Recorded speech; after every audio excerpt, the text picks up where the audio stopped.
buenos días. Damos las gracias a la dirección del Deporte Universitario por permitirnos este espacio. El día de hoy tengo el gusto de presentarles al doctor Jaime Solís, que es residente de tercer año de la especialidad de Medicina de la Actividad Física y Deportiva, el cual tratará con nosotros el tema de ejercicio en linfedema. Bienvenido, doctor, y muchas gracias. Hola doctora, muy buenos días a todos. Gracias por este espacio, por permitirnos dar este tema que, como muchos otros, es además de bastante interesante, eh, pues muy importante mencionarlo para tener una buena educación en este tipo de situaciones que llegan a ser bastante frecuentes. Entonces vamos a ver ejercicio en linfedema, pacientes con cáncer de mama. Primero que nada, hay que aterrizar varios conceptos. Primero, ¿qué es cáncer? Todos tenemos algún concepto de esto. Obviamente siempre hay mucho miedo al escuchar esta palabra. Y bueno, el cáncer realmente desde hace algunas décadas ha ido en incremento y básicamente en todos los tipos de cáncer. Esto se debe en gran parte al estilo de vida que presentamos los humanos en esta etapa de la vida, y también por otros cambios que llegan a haber debido a la contaminación, la alimentación y factores ambientales. Entonces, el cáncer es una enfermedad en la que algunas células del cuerpo tienen la capacidad de crecer sin control y de hecho se pueden propagar a otras partes del cuerpo, que es cuando le llaman metástasis. Principalmente es causada por cambios en los genes que justamente controlan la forma en la que crecen y se dividen las células. Em, las células tienen una vida media distinta dependiendo del tejido del que hablemos, si es la sangre, si es la piel, si es, no sé, algunas mucosas. Y bueno, en este caso, esto se descontrola y hay un problema en la división celular. Ocurre por errores del ciclo de la división celular, daño en el ADN causado por sustancias nocivas en el medio ambiente, por ejemplo, el humo de tabaco, los rayos ultravioleta del sol, así como otros factores ambientales. Y la herencia es Deme un bastante segundo, importante. doctor. ¿Me ayudan a apagar su micrófono, por favor? De GDU. Gracias. Gracias, doctor. Gracias, gracias, doctor. Entonces vemos acá un ejemplo bastante didáctico, digamos, cómo en este tejido de la piel hay células normales y en este otro hay células cancerosas. Cumple con la definición. Estas células tienen la capacidad de crecer sin control y se pueden propagar a otros lugares. Ahora, hay muchos tipos de cánceres. Vamos a hablar hoy del cáncer de mama. El cáncer de mama es el cáncer más comúnmente diagnosticado en mujeres y actualmente, no en México, sino en una estadística general, representa 1 de cada 10 nuevos diagnósticos de cáncer por año. Y justamente es la causa entre número 1 y número 2 de muerte por cáncer en las mujeres en el mundo. La edad media en la que se llega a diagnosticar el cáncer de mama es aproximadamente a los 61 años. Desgraciadamente hay algunos tipos de cánceres que por el comportamiento que tienen en personas se llega a diagnosticar en mujeres mucho más jóvenes. Rotando en el Instituto de Cancerología de México, nos tocó ver mujeres con diagnósticos a los 30 y tantos años, en la década de los 40. Entonces, realmente puede haber una epidemiología muy variada. Todo depende justamente en este caso de la genética. ¿Cómo se suele detectar? Se suele detectar de manera incidental, como un bulto en el seno, cambio en la forma del seno, ya sea en la textura, en la coloración, en el tamaño del seno. Puede en algunas ocasiones haber secreción del pezón o incluso el dolor no es algo que sea poco frecuente. Como ejemplo, hay una epidemiología actual que nos habla de que las mujeres hispanas o latinoamericanas llegan a tener esta cifra, 91 casos entre cada 100.000 personas, que realmente es un dato alarmante. Ahora, ¿existe el cáncer de mama en hombres? Sí, sí existe, es mucho menos común, pero cuando existe es de mayor riesgo. Ahora, cuando ya hay cáncer de mama, diagnosticado por exámenes físicos, exámenes de estudios de imagen como mamografía, estudios invasivos como biopsia de tejido. eh, este puede tener justamente una evolución silenciosa. Y de hecho, acá uno de los puntos importantes que me gustaría tocar es el primero. Eh, las mujeres que ya tienen vida sexual activa deberían de autoexplorarse las mamas al menos una vez al mes, 7 días después de su menstruación. Y aquellas personas que tienen más de 40, 50 años, justamente tomar en cuenta si algún familiar, principalmente mamás y abuelas, tuvieron algún antecedente de cáncer de mama, porque habría que poner un gran foco rojo acá de estar cuidando con más, digamos, orientación a que puede ocurrir por genética cáncer de mama también en esta mujer. Y ahí es en donde tendremos que informarnos más para la realización de la mastografía, que llega a ser un estudio molesto. Sin embargo, al inicio se hace cada año, luego si todo sale bien, según la clasificación BIRRET, se puede hacer después cada 2 años o más tiempo. Entonces, ¿por qué le doy una importancia a esto? Porque la tasa de supervivencia mejora con el diagnóstico precoz. Es decir, no es lo mismo diagnosticar un cáncer de mama en etapa 1 a un cáncer de mama en etapa 4 o 3, o que ya hay metástasis. Entonces, tenemos que pensar mal en este sentido, porque el cáncer de mama es bastante frecuente. Entonces, justo en etapas más tardías, el tumor tiende a diseminarse por el sistema linfático y por medio de la sangre. Esto es la metástasis, que justamente tiene mal pronóstico. Acá vemos una imagen también didáctica de cómo está un seno, eh, es la mama como tal, y tiene estructuras vecinas con las cuales tiene una relación bastante importante, entre ellas el sistema linfático. Entonces, cuando el cáncer se llega a diseminar, el primer lugar en donde se disemina justamente es en los ganglios linfáticos. Ahora, vamos a hablar de otro concepto, linfedema. Hay tal vez muchas personas que no habían escuchado tal vez esta palabra. Eh, ¿Y qué es el linfedema? Bueno, primero hay que hablar del sistema linfático. El sistema linfático es parte del sistema vascular. No está tan estudiado como el sistema arterial, el sistema venoso o el corazón como bomba, pero está relacionado a este sistema, es parte del sistema vascular. Entonces, al final lo que ocurre es que la sangre llega desoxigenada al corazón, pasa a los pulmones a oxigenarse, y sale la sangre oxigenada a todo el cuerpo. Entonces, cuando esta sangre ya fue utilizada en los tejidos, eh, la última parte, digamos, de este camino, el sistema vascular, son los capilares. De ahí sale algo que se llama el líquido tisular, que digamos, si hacemos grande esta imagen, sería esta de la derecha. El líquido tisular sale extravasado de las capilares arteriales y venosos y es recogido por los capilares linfáticos, que posteriormente se van haciendo más grandes y regresan a la circulación, justamente a la sangre venosa. Y en el inter son filtrados por ganglios linfáticos, que son estas bolitas que tenemos acá. Son las que a veces cuando tenemos una infección en respiratoria superior, las tocamos que crecen en el cuello, que crecen debajo de las mandíbulas, en las axilas o en las áreas inguinales. Entonces, esos ganglios linfáticos son normales que los tengamos y de hecho filtran la sangre. Ahora, vamos a hablar de algo que se llama linfosomas. Los linfosomas son cúmulos de ganglios linfáticos y hay, digamos, cúmulos en lugares estratégicos del cuerpo. El cuerpo es muy inteligente, entonces hay linfosomas o grupos de ganglios linfáticos en el área occipital, en el área frontal de la cabeza, hay ganglios submaxilares, retroauriculares, hay en el cuello, hay en la axila, que bueno, de todos los que les voy a mencionar ahorita de manera rápida, los que más les vamos a dar importancia hoy son los ganglios axilares. También hay algunos en los brazos, en la región del tronco, en las regiones inguinales, en la región también poplitea y en las piernas.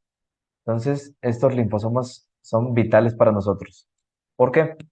Son vitales porque, como mencionaba anteriormente, filtran la sangre.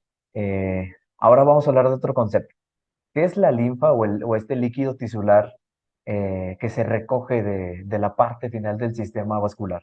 Bueno, es un líquido claro, incoloro, que es similar al plasma sanguíneo, pero en comparación de este no tiene tantas proteínas. Y cuando se han tomado muestras de linfa, este tiene gran cantidad de células del sistema inmunitario. Incluso se encuentran bacterias, virus, hasta restos de células cancerosas en desplazamiento.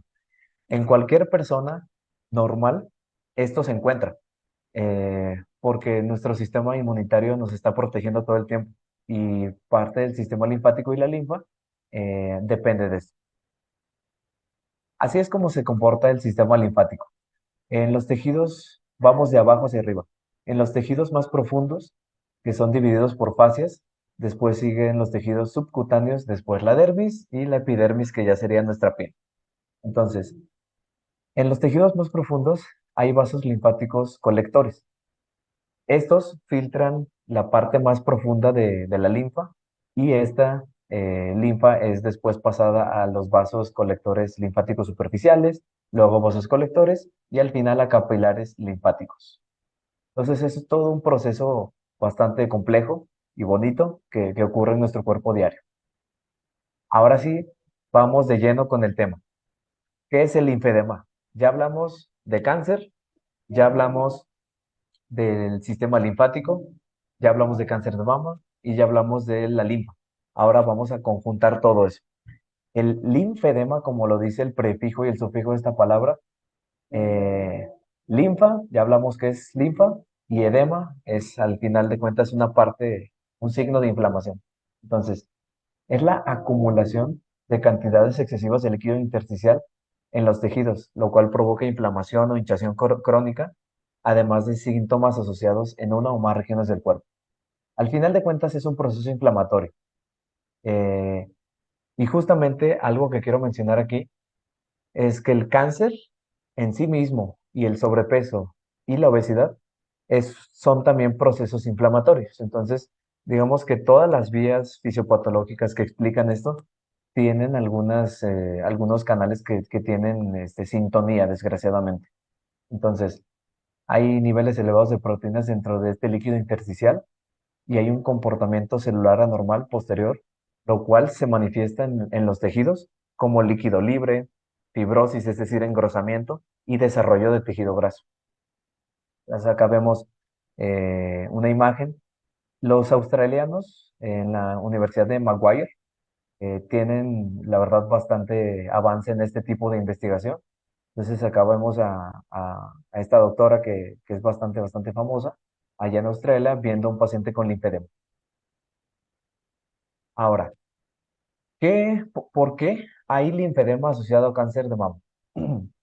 Bueno, primero que nada, hay que hablar de que hay tipos de linfedema. Hay linfedema primario y linfedema secundario. En este caso, el linfedema asociado a cáncer de mama es un linfedema secundario, es decir, es causado por el tratamiento médico y principalmente quirúrgico del cáncer de mama, lo cual interrumpe el drenaje linfático. Acá vemos una paciente con linfedema. Vemos que su brazo derecho está normal y el brazo izquierdo tiene linfedema. Entonces, por ende, concluimos de que probablemente el cáncer de mama que ella tuvo es del lado izquierdo. Em, Porque justo con mayor frecuencia el linfedema ocurre en el brazo del cáncer, también en la pared mamaria o torácica de ese mismo lado, o incluso en alguna parte por arriba del ombligo, pero eso sí, sin que afecte la cabeza y el cuello. Entonces, lo que ocurre es lo siguiente. En este caso, vamos a hablar ahorita de factores de riesgo, sin embargo, probablemente esta mujer tiene ahí de 60 años, como lo veíamos al inicio. Además de eso, tuvo factores de riesgo y como ya tenía un cáncer algo avanzado, ese cáncer no se quedó solo en la mama, sino que viajó por metástasis a los ganglios linfáticos y como estos se retiraron quirúrgicamente, se desarrolló el linfedema. Ahora, vamos a ver las etapas que hay del linfedema. Tenemos una etapa 0, 1, 2 y 3. En la 0, de hecho, no hay una hinchazón, no hay inflamación, pero el transporte linfático ya está alterado. Y eso puede ser justamente en los primeros meses o en el primer mes después de la cirugía. de que quitaron la mama o quitaron ganglios linfáticos. En la etapa uno, la hinchazón ya es visible, pero cuando la paciente eleva el brazo, disminuye por gravedad la hinchazón. La etapa 2, la hinchazón es visible, pero ahora ya hay cambios de volumen detectable en las extremidades, es decir, como esta señora o esta mujer que tiene un brazo más grande que el otro. Y la etapa 3, la extremidad se hincha mucho y se producen cambios significativos de la piel. Ahora, ¿cómo nosotros podemos detectar esto? Realmente nosotros lo llegamos a detectar más con clínica. Sin embargo, hay estudios que desgraciadamente casi no tenemos en México porque son caros, pero son bastante sofisticados, como la linfografía fluorescente verde de indocaína. Ese, digamos, sería un estudio gold estándar. Ahora, ¿cómo podríamos predecir que una mujer que tiene cáncer de mama y va a ser sometida a cirugía va a tener linfedema? Bueno, existen estos cuatro factores de riesgo que tienen alta evidencia. El primero es el retiro de nódulos linfáticos. Cuando se retiran cinco o más ganglios linfáticos, el riesgo de linfedema aumenta mucho. Cuando una paciente recibe radiación, también aumenta. Eh, Principalmente si fue justamente en la área de la axila. La quimioterapia también aumenta el riesgo y el peso, que es el IMC alto. Entonces, si somos observadores, vamos viendo que desde aquí ya podemos ir viendo áreas de oportunidad, las cuales podemos cambiar para que no se presente el linfedema o no avance tan rápido. Primero que nada, estas tres, el retiro de nódulos, la radiación y la quimioterapia, pues no podemos hacer mucho porque depende de en qué etapa se encuentra el linfedema. Y aquí es en donde es importante este tipo de clases. Hay que detectar rápido los cánceres. Pero el peso es algo que sí podemos cambiar con dieta y ejercicio para disminuir el riesgo del linfedema. Ahora, hay algunos factores de riesgo no basados en evidencia que más que nada son mitos. Entonces, esto es importante para pacientes que ya tienen linfedema y que no tengan miedo de esto. Por ejemplo, hay mitos de que la lectura de la toma de presión del brazo en donde tuvo cáncer aumenta el riesgo del linfedema. Las inyecciones en ese brazo, por ejemplo, cuando se pone vacunas de influenza, etcétera, causa linfedema. Los viajes en avión tampoco, y llevar bolsas pesadas o realizar tareas domésticas tampoco son un factor importante de que vaya a haber linfedema. Nada más eso sí, tal vez en los primeros meses después de la cirugía no se recomienda que los pacientes carguen más de 4 o 5 kilos eh, en ese brazo, pero posteriormente se puede hacer. Y de hecho vamos a ver cómo se hace con el ejercicio. Ahora, el tratamiento del linfedema tenemos que tener en cuenta que es un tratamiento multidisciplinario. Es decir, no podemos ver al paciente solo un especialista. Lo tiene que ver, por ejemplo, el nutriólogo, lo tiene que ver el psicólogo, lo tiene que ver el oncólogo, lo tiene que ver el cardiólogo y lo tiene que ver el médico de la actividad física y deportiva. Entonces, cuando se junta todo esto, hay una probabilidad de que al paciente le vaya muy bien, porque realmente algo que no mencioné al inicio es lo siguiente. Eh, el linfedema, al final de cuentas, termina siendo una complicación o un efecto secundario del tratamiento de cáncer de mama, que es bastante frecuente y que causa una calidad de vida bastante mala si no se trata. De hecho, tampoco digo que no debería existir el linfedema porque es imposible en algunos casos. Ya mencioné los factores de riesgo cuando hay más probabilidad, pero al menos no deberían de llegar a etapas tan avanzadas o deberían de tener un estilo de vida bastante bueno, como lo hemos visto en el Instituto de Cáncer de aquí de la Ciudad de México. Y bueno, vamos a hablar de cómo el ejercicio es una alternativa, bueno, de hecho no es una alternativa, yo diría que es una necesidad de tratamiento para estos pacientes.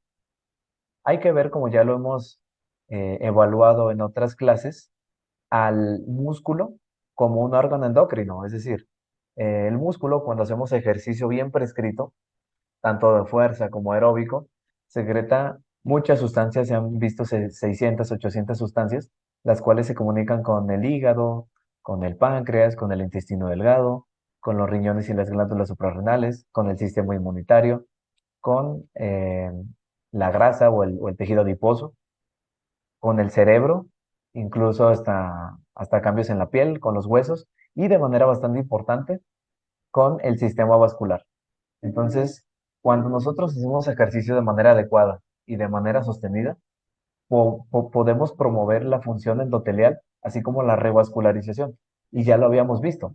La parte final del sistema vascular son los capilares arteriales, venosos, pero también los capilares linfáticos. Entonces, pueden haber nuevas redes o neovascularización con el ejercicio. Ahora, vamos a hablar directamente del ejercicio en estos pacientes. Primero que nada, eh, hay que hablar en general, cualquier persona que no tiene cáncer, que no tiene alguna otra enfermedad, es decir, que es un adulto sano. Se dice que un adulto sano es físicamente activo cuando cumple con las metas recomendadas de realización de ejercicio, que estos son 150 minutos a la semana de intensidad moderada. Eh, lo podemos distribuir de muchas maneras. Un ejemplo acá es que una persona haga 5 días a la semana de ejercicio, media hora por día, se juntarían los 150 minutos, pero de intensidad moderada. Si es una intensidad ligera, no contaría, solo contaría como actividad física. Y como una intensidad vigorosa, pues sería la mitad, serían como 75 minutos. También lo podemos ver de esta manera. Al menos caminar 7,000 pasos al día y de manera óptima 10,000 pasos al día. Ahora, cuando nosotros evaluamos a un paciente con cáncer de mama, tenemos que evaluar o hacer un tamizaje cardiovascular, tenemos que hacer un tamizaje de cuál es su condición física, de si no tiene lesiones, porque justamente muchas veces nos pasa de que el tratamiento de inhibidores de la aromatasa causa muchas lesiones musculoesqueléticas y articulares. Entonces, eso a veces nos retrasa en que un paciente comience a hacer ejercicio, pero siempre hay opciones. Entonces, en estos pacientes, cuando no hay contraindicaciones para que hagan ejercicio, es decir, no tienen alguna complicación cardiovascular importante, pueden hacer ejercicio de intensidad moderada y no tienen lesiones, básicamente esta meta de personas sanas es la misma en personas con linfedema. En algunas ocasiones puede cambiar, es decir, durante el tratamiento de cáncer y cuando a los pacientes van avanzando de una manera más lenta, basta con hacer 90 minutos a la semana, igual de intensidad moderada, que sea una combinación de aeróbico o fuerza, o puro aeróbico o pura fuerza, de preferencia los dos, porque así estimulamos más componentes de la condición física. Ahora, vamos a hablar un poco de cada uno. Respecto al ejercicio aeróbico, le llaman también cardio, porque pues lo que principalmente estimula es el corazón y los pulmones. Pues, ¿cómo es? Es aquel ejercicio que involucra grandes grupos musculares y puede ser graduado por el paciente. La natación, como caminar, como andar en bicicleta o hacer bicicleta estática, o hacer, por ejemplo, zumba o algún ejercicio de baile. Todo eso cuenta como ejercicio aeróbico. Entonces, se recomienda realizar varias sesiones de ejercicio al día y acumular tiempo efectivo, ya sea los 150 minutos o los 90 minutos. Entonces, cuando los pacientes empiezan muy lento, conforme mejora la condición física, se recomienda realizar al menos 20 minutos de ejercicio continuo por día. O pueden ser 2 sesiones de 10 minutos, por ejemplo. Y acá está la intensidad. La intensidad la recomendamos como leve en situaciones especiales, principalmente por seguridad del paciente, por seguridad de que no se vaya a caer, por seguridad cardiovascular y la mayoría de las veces prescribimos intensidad moderada. La vigorosa en algunas ocasiones también la prescribimos, eh, pero principalmente la moderada. Ahora, respecto al ejercicio de fuerza, este es otro tipo de ejercicio que también cuenta en el tiempo efectivo. Este involucra los principales grupos musculares, es decir, los muslos, las pantorrillas, el abdomen, el pecho, la espalda alta y la baja, los hombros, los bíceps y los tríceps. Esos son los principales grupos musculares. Entonces, se recomienda al menos 2 sesiones por semana. Obviamente, si se pueden tres, también está muy bien. Y se recomienda comenzar con repeticiones más altas, incluso desde 15 a 20 repeticiones y con pesos bajos.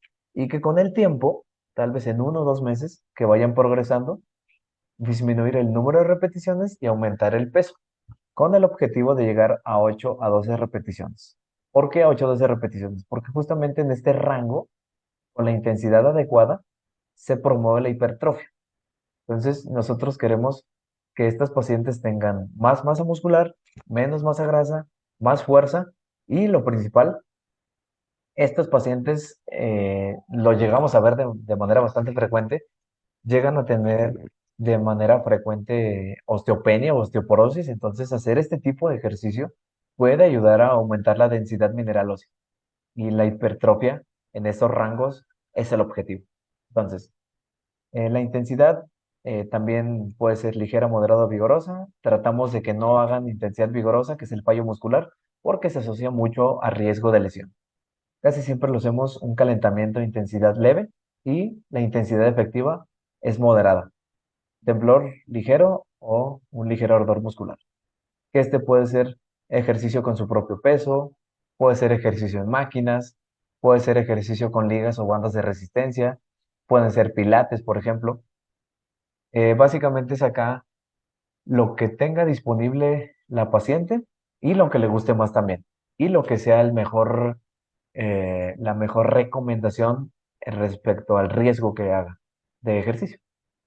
Ahora, cuando los pacientes, ya enfocándolo mucho en linfedema, realizan fuerza muscular, esto estimula el bombeo muscular y aumenta el flujo linfático, es decir, hay una disminución de la hinchazón o de la inflamación, además en todo el cuerpo, en la extremidad afectada, justo porque aumenta la frecuencia cardíaca, aumenta la presión arterial, los vasos sanguíneos funcionan de manera más óptima y eso hace que empiece a drenarse ese líquido que está estancado en las extremidades. Además de que nos brinda un bienestar psicológico y una capacidad funcional mejor. Se recomienda lavar la extremidad afectada por encima del nivel del corazón, así disminuye la inflamación. Y como mencionaba, la elevación actúa maximizando el drenaje venoso, disminución de la presión capilar y la producción de linfa. Aquí pongo algunos ejercicios o algunos ejemplos realmente de los muchos ejercicios que se pueden realizar en esta entidad, como los movimientos de los hombros o de las escápulas, como la elevación, la depresión de las escápulas, la retracción de las escápulas, la protracción de las escápulas, que es alejarlas de su línea media, y estos movimientos que, bueno, ya implican un poco más la articulación del hombro, que le llaman campaneo externo e interno. También trabajar los hombros, que serían los deltoides anteriores, el deltoides en general, los deltoides laterales y posteriores. En el INCAN, cuando yo estuve rotando por ahí, todos estos ejercicios al inicio tienen que ser supervisados, tienen que ser vigilados para que el paciente haga una buena técnica, como este ejercicio que es la lagartija en pared. Parece muy sencillo y realmente es sencillo, pero nosotros nos aseguramos de que las pacientes lo hagan de una manera óptima para que fortalezcan los músculos que se están tratando de poner como objetivo, en este caso el pecho, los bíceps y un poco el hombro, y que no se lesionen. También ejercicios del brazo como curl de bíceps, se puede hacer tríceps.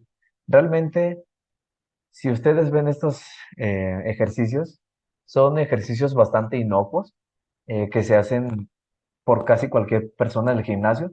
La diferencia acá es que tiene que ser supervisado, tenemos que enseñarle a los pacientes a hacer la técnica correcta, a que sientan la gradación correcta y después cuando ellos se empoderan y lo pueden hacer, muchas veces los dejamos que los hagan en casa solos.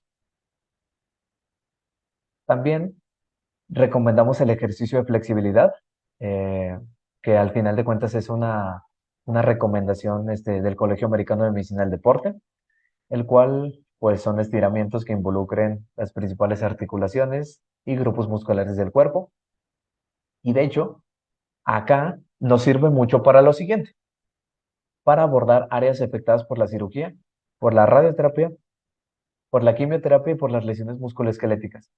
Si se acuerdan, cuando comencé a hablar sobre este tema, mencioné que una de las causas de que haya linfedema en una extremidad es de que causa fibrosis.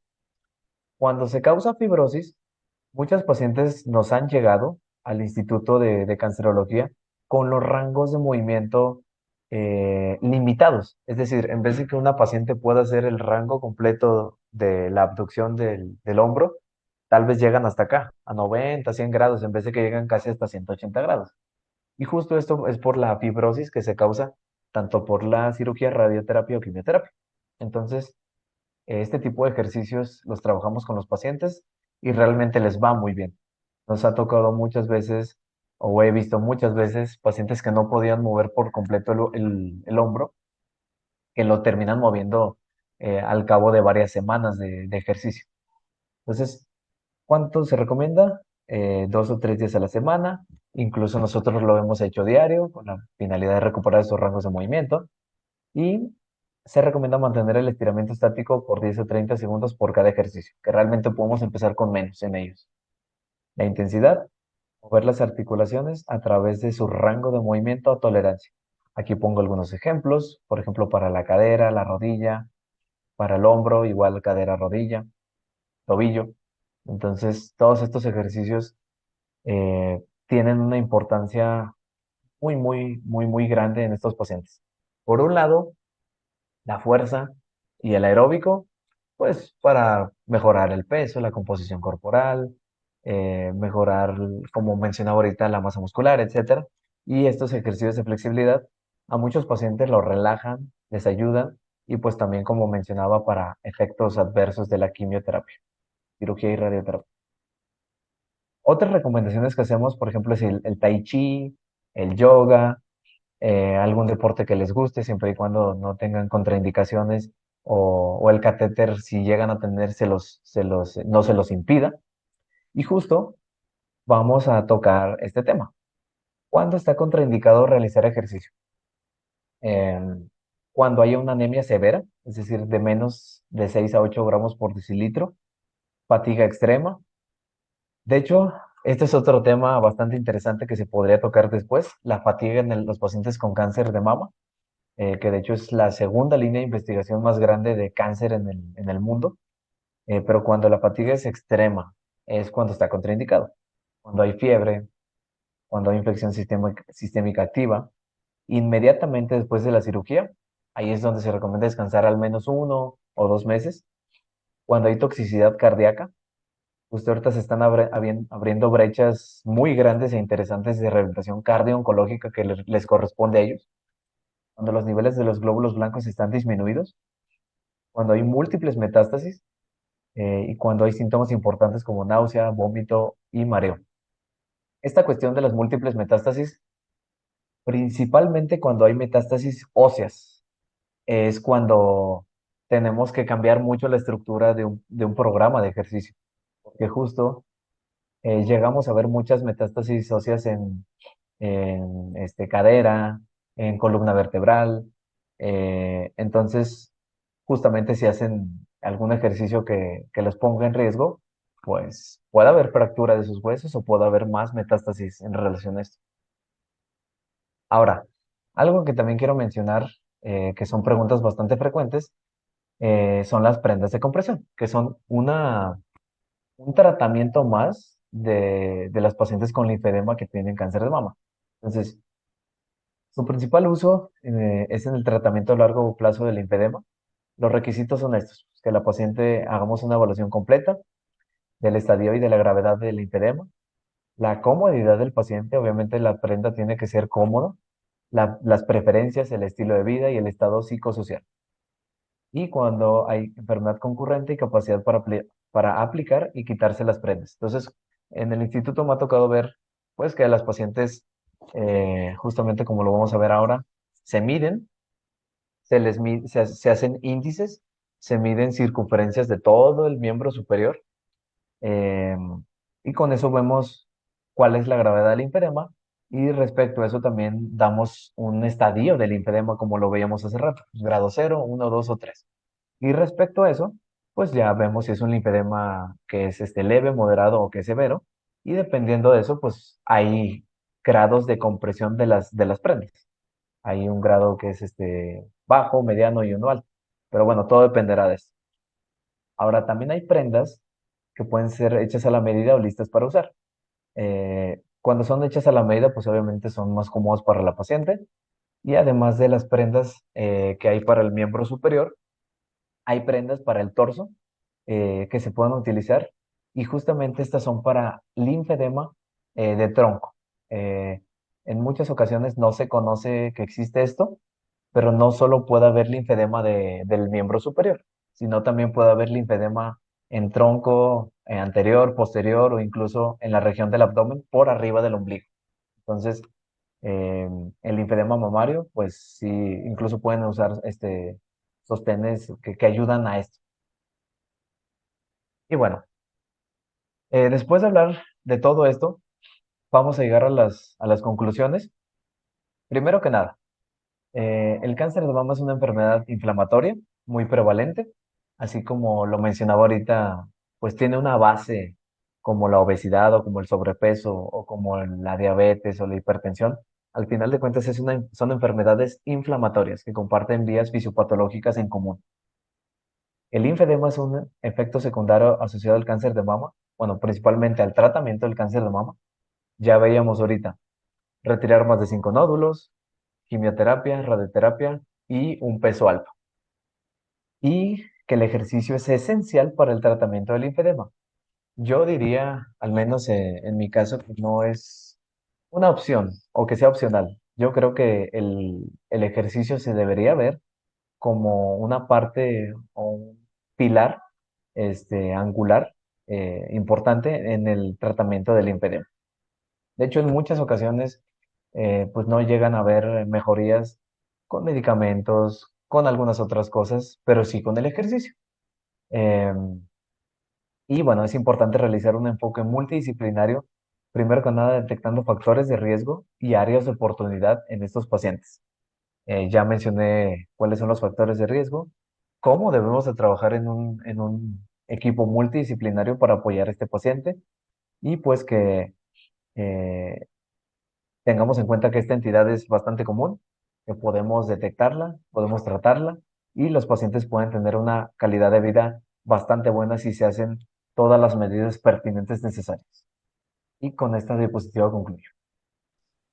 Muy bien, doctor, muchísimas gracias. Es un tema interesante, a lo mejor no muy difundido, no el cáncer de mama, pero sí el tratamiento del linfedema con ejercicio. Y tenemos dos preguntas en Facebook. Una que hace Patricia Díaz, donde dice, ¿dónde se puede acudir para obtener una rutina para pacientes con linfedema? Y Claro, Yasmín Sánchez nos dice que una paciente trabajando en CEU, ¿a dónde puede contactarlo para orientación de apoyo para una rutina? claro. Bueno, la primera pregunta pues es bastante interesante. Realmente eh, una paciente con cáncer de inicio tendría que tener un seguimiento bastante estrecho, es decir, que tenga una buena estadificación, cuál es la etapa del cáncer en el que está, justamente para evitar que no haya una metástasis no diagnosticada, eh, que tenga el tratamiento adecuado en su momento, es decir, tanto si ya tuvo quimio, radioterapia, la cirugía necesaria, pero también los tratamientos que se deben de tomar. ¿Por qué? Realmente es un tema bastante, bastante, bastante complejo, pero yo me lo orientaría así rápido. Por una parte, eh, casi todas las mujeres que tienen cáncer de mama eh, toman inhibidores de la aromatasa, a menos que tengan un cáncer triple negativo, según los marcadores que se encontraron. Y los inhibidores de la aromatasa causan muchas lesiones musculoesqueléticas, bastantes, desde contracturas que no están diagnosticadas, hasta tenosinovitis de Kerbein, hasta neuropatías, que de hecho terminamos dando bastantes neuromoduladores en estos pacientes. Entonces, creo que tendríamos que hacer una evaluación justamente y en base a eso hacer una prescripción del linfedema. en donde el lugar que yo conozco, digamos, de manera de mucha confianza es el Instituto Nacional de Cancerología o INCAN, que está en Tlalpan. En este instituto realmente aceptan a todos los pacientes que tengan cáncer de mama, simplemente tienen que hacer el proceso. Yo les recomendaría que pusieran en internet contacto INCAN, por ejemplo, y hablen por teléfono o acudan directamente y ver qué es lo que se necesita para, para poder hacer una evaluación completa. Ahí está el doctor Héctor Cristóbal, que es el especialista en esta área. En apoyo conmigo los podemos orientar para hacer una prescripción pues bastante buena y supervisada. Em, Respecto a la segunda pregunta, pues justamente, no sé si quieren ahorita en los comentarios puedo poner mi contacto o el del doctor Héctor y ver cómo podemos apoyarlos con esta información. Gracias y pues bueno, si no también pueden marcar aquí a la Dirección de Medicina del Deporte de Así es. Ciudad Universitaria, dependiente de la Dirección General del Deporte Universitario, para que les podamos orientar ya de una forma más personalizada. Doctor, ¿algún comentario para terminar, por favor? Pues solamente agradecer por este espacio. Justamente como lo decía usted, doctor, estoy de acuerdo en que es un tema, de hecho, en muchos países es una línea de investigación enorme. Cuando los médicos nos metemos a leer artículos sobre este tema, termina siendo un mundo entero. Es muy bonito estudiar esto, pero yo creo que lo que más valdría la pena es justo que la población sepa que esto existe, que se tiene que evitar, que cuando ya existe se tiene que tratar para que justo los pacientes tengan una buena calidad de vida. Entonces, pues nada más, pues hagan ejercicio de manera adecuada. Justamente en Medicina del Deporte de la UNAM sabemos prescribir ejercicio en muchas entidades, tanto en el paciente atleta de alto rendimiento, como en el adulto sano, como en el adulto mayor o como en enfermedades. Tenemos esa escuela bastante completa. Y justamente, eh, pues tratar de evitar en algún momento llegar a tener un tipo de cáncer y saber que si hay cáncer, no todo está perdido. Realmente podemos hacer también más cosas, como en este caso. Y con eso cierro, doctora. Muy bien, pues muchísimas gracias. Damos las gracias a la Dirección del Deporte Universitario por permitirnos este espacio y los esperamos la próxima semana. Muchas gracias. Gracias, doctora.